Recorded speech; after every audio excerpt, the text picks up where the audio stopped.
জিজ্ঞাসা করতে চাই। তাই বলবো তাদেরকে আইনের আওতায় আনা হোক।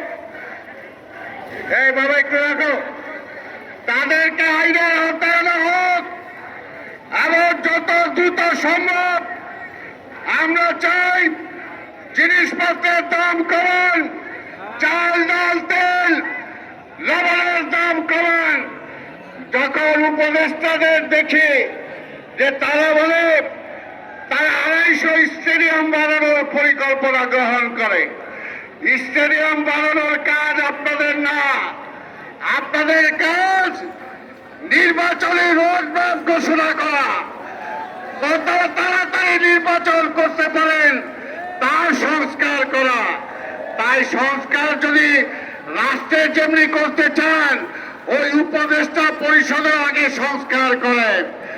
ইচ্ছা হলে একজনকে নিয়ে নিলাম, এটার জন্য জনগণ আপনাদেরকে ক্ষমতায় বসায় নাই।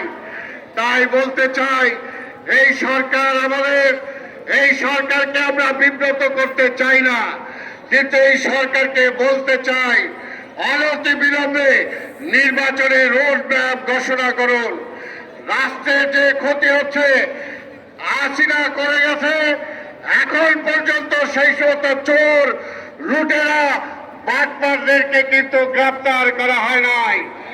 যেমনি শেখ মুজিব বলেছিল স্বাধীনতার পরে 3 বছর সময় দেন, কিন্তু 3 বছরের মাথায় শেখ মুজিব এই দেশে দুর্ভিক্ষ দিয়েছিল, এই দেশে সব লুটপাট করেছিল।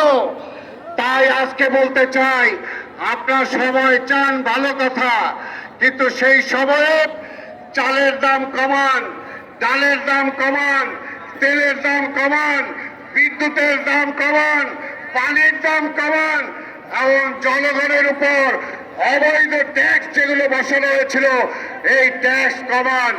তাহলে আমরা বুঝবো এই সরকার জনগণের কল্যাণে কাজ করছেন। পাশাপাশি আজকে নির্বাচনের জন্য রোড ম্যাপ ঘোষণা করেন এবং তারেক রহমানের সকল মামলা প্রত্যাহার করে আমাদের সকল নেতা এই রাজশাহী মহানগর, রাজশাহী জেলার শত শত হাজার হাজার নেতা কর্মীর বিরুদ্ধে অসংখ্য মামলা দিয়েছেন। সেই সমস্ত মামলা যেটা হাসিনা দিয়ে গেছে এখনো এই সরকার উদ্যোগ করে নাই।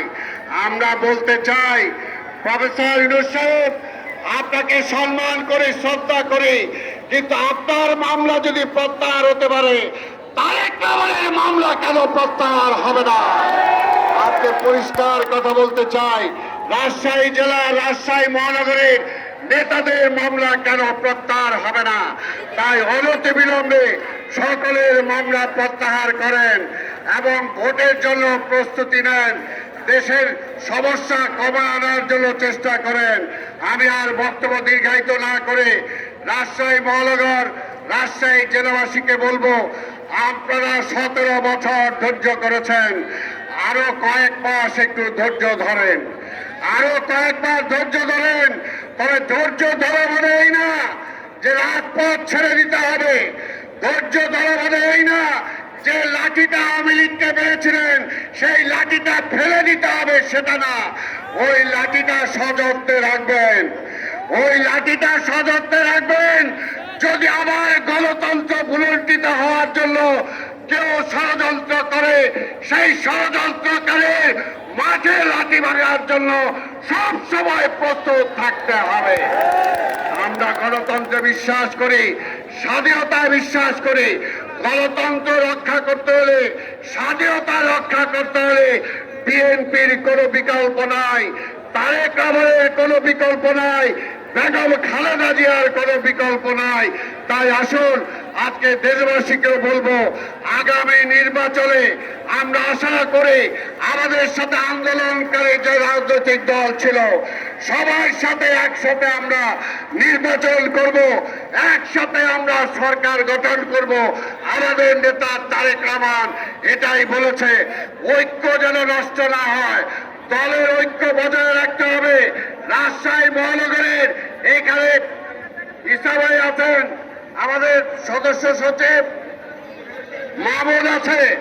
এর বাইরে বলতে চাই রাজশাহীর সাবেক মেয়র মিনু সাহেব আছে, সাবেক মেয়র বুলবুল আছে, এখানে মিলন আছে। ঐক্যবদ্ধভাবে কিন্তু রাজশাহীকে গড়ে তুলতে হবে। কেউ যদি বিরোধ করে বড় নেতার দায়িত্ব বেশি।